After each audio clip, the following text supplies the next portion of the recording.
Welcome to That's Good Sports. I am Brandon. No matter how much I want to finish my NFC North recap or the Nick Wright 3-13 Broncos prediction videos, I can't because NFL players keep getting arrested. Perna. Friday, it was Quinton Dunbar and Deandre Baker. Over the weekend, Ed Oliver and Cody Latimer both arrested. I hate talking about this stuff, but it's very relevant, so my hands are tied. Just like everyone who got arrested. Dunbar and Baker may have some help to clear their charges as witnesses and victims are signing affidavits recanting their stories. Ed Oliver is pretty screwed because there's video of him failing his field sobriety test on top of the fact that he had a beer between his legs when pulled over. And Cody Latimer, well, his lawyer called it one of the most highly provocative situations you can imagine. Oh, do tell. I will update you on all of these terrible things and pray this is the last video I have to make about player arrests for, I don't know, at least a week? Just give me a week. Whew, that's good sports.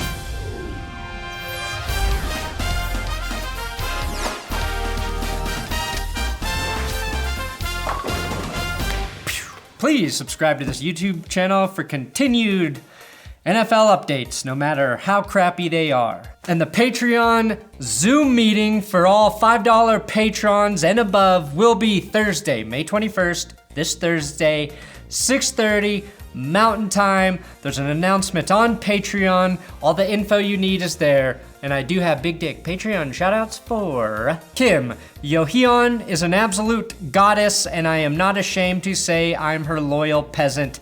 Hashtag Stan Dreamcatcher. Brian Snyder. Max Patterson. Perna's Tumescent Thunderchode caused a regional eclipse. Purple Ringtail upping to $10.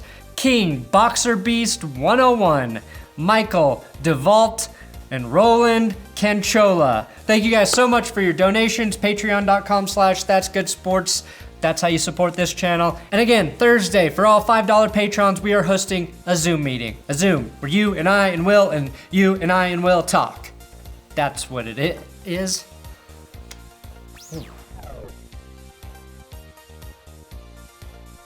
It was a bad 3-day stretch for NFL player arrests. 4 occurred over the weekend after 2 warrants for Deandre Baker and Quinton Dunbar were issued Thursday night. The Deandre Baker arrest was a shock because he was a first-round draft pick, number 30 overall. Well then, Ed Oliver, the Buffalo Bills' 9th overall draft pick, also from last year's draft, was arrested for driving while intoxicated and unlawfully carrying a weapon in Houston, Texas.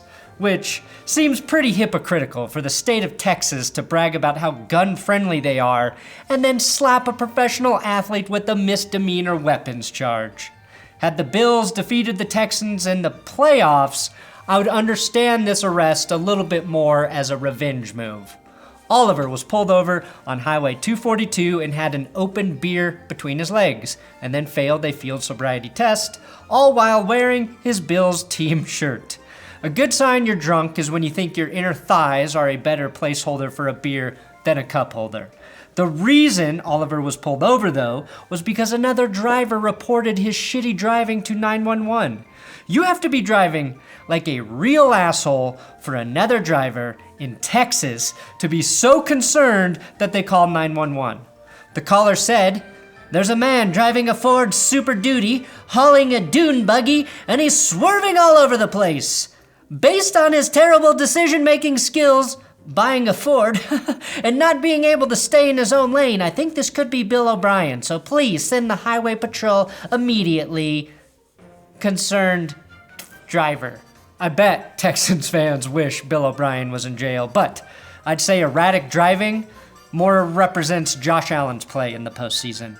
Now, I doubt Bills Mafia will hold this against Ed Oliver once his inevitable suspension ends. In fact, being suspended for the first 4 games of this upcoming season is probably a blessing in disguise until the NFL learns to manage COVID ball. My suggestion to NFL players is this. If you are from the state of Texas or Florida, do not return there in the offseason. Do not go to those states for any reason in the offseason. Stay in Buffalo, stay in Seattle, stay in New York, where there's about 1 million ways to get around the city other than drunk driving. It really seems like 95% of the player arrests happen in Texas or Florida. Also, if you don't feel safe hanging out with your friends unless you have a gun, find new fucking friends. Most importantly, don't wear your team shirt when drunk driving. We already know Bills fans can't walk in a straight line. This is just perpetuating a negative stereotype. I know you want to connect with the fan base, Ed, but there are better ways to do it. Now, former Denver Broncos wide receiver and current Washington Redskin Potatoes wideout Cody Latimer was also arrested this weekend for felony assault in the 2nd degree, menacing, and illegal discharge of a firearm and misdemeanor charges of prohibited use of a weapon and reckless endangerment, according to ESPN. Cody Latimer's attorney, Harvey Steinberg, gave the most titillating quote in regard to a player arrest I've ever read, stating, "There's an entire backstory to this situation that constitutes one of the most highly provocative situations you can imagine." No one knows what it means, but it's provocative. Sorry, Harvey, but you've never met my imagination.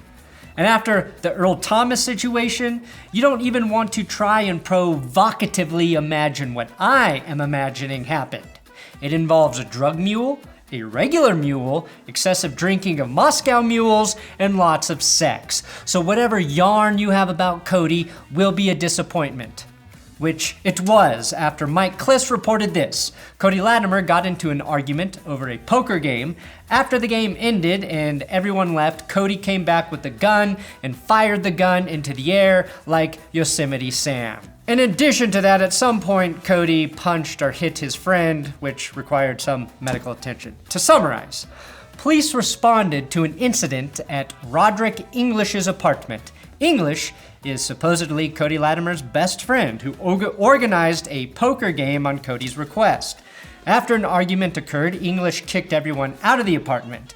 Again, Latimer returned 30 minutes later with a gun and said he saved 2 bullets for English and English's girlfriend and that he was going to kill everyone. At this point, I think Cody needs to be mentally evaluated, as this is way too close to some Aaron Hernandez shit, and I am genuinely worried. Cody Latimer's career is probably over if these charges do stick. He'd have to fight for his roster spot regardless, and I just don't see a team taking a chance on him now if he's doing shit like this off the field. And the most shocking thing about the arrest is realizing Cody is only 27 years old. He was drafted in 2014 by the Broncos. He's been in the NFL for 6 years and is just 27. That seems crazy to me. And again, I hope the NFL or the legal system finds a way to get Cody some help. He's had a previous domestic incident and was pepper sprayed at a strip club back in 2017, so there is a history of some weird things happening with Cody Latimer. Do you know how difficult it is to get pepper sprayed at a strip club? About as hard as it is to make up an entire story about being robbed by 2 NFL players at gunpoint. I do have updates on the Dunbar and Baker arrests. Both men willingly turned themselves in over the weekend, but about 5 minutes after I uploaded the first video about their arrest warrants on Friday, news emerged that 5 witnesses signed affidavits stating Dunbar did not partake in the robbery. Pretty significant news I wish I had for the last video, but I didn't. Anyway, Quinton Dunbar's lawyer has presented 5 signed affidavits, 4 from victims and 1 from a witness, recanting their original story about Dunbar's role in the alleged robbery. Now, Deandre Baker's lawyer has said that he too has numerous additional affidavits, but that he's not ready to present them. So, those 2 new developments make this entire situation a giant mess. Either the witnesses and victims all collectively lied to the police about the entire robbery, or Dunbar and Baker's attorneys coerced the witnesses to recant their stories. If all of the victims recant their stories, a judge can wipe this case from the record. If that's true, the witnesses and alleged victims who lied could be in deep shit for perjury. But that's a whole different story, without even provocative imagining that maybe the police coerced the witnesses into false claims. Friday, it seemed pretty certain that a bizarre and crazy robbery had been committed by Baker and Dunbar. Today, I have no clue what happened. Same way I feel after watching a David Lynch film. I guess the whole thing really boils down to, did the police actually find the stolen items, the watches and the cash that the victims alleged were taken by Baker and Dunbar? Did they find those items with Baker and Dunbar? If they did, that could sink them. Now, Dunbar issued an apology via Instagram, and it seemed sincere, and I really hope both players are innocent. While reading Dunbar's apology to the Seattle Seahawks and to the fans of Seattle, I couldn't help but notice his Instagram handle. Chosen1_47. Chosen1_47. Are you saying you're the 47th chosen one? You can't be the chosen one _47 because it immediately discredits your claim. A lot like the witnesses in your robbery debacle. Now, Daniel Wallach, maybe that's how you say his name, revealed something about the new CBA that may come to bite players in the arse.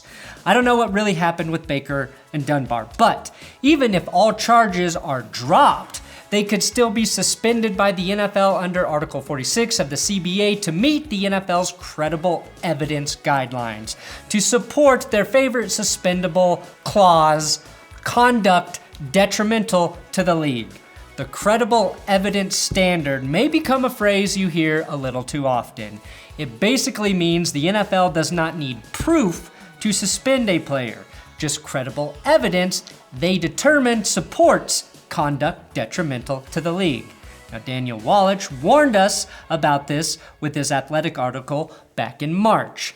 The disturbing part is a player's suspension can be upheld by the NFL even if it's outweighed by other evidence. Do you understand how messed up that is? The NFL has the power to uphold a suspension even if new better evidence emerges that proves innocence or suggests innocence, which means evidence can get a player suspended, but new or better evidence doesn't have to be considered to reverse a suspension. That means no matter what happens from here on out, the NFL can suspend Dunbar, Baker, Latimer, and Ed Oliver no matter how the legal system handles their cases, and no matter what evidence emerges to prove their innocence. Which, let's be honest, for Ed Oliver, will have to be proof of a deep fake video to clear him.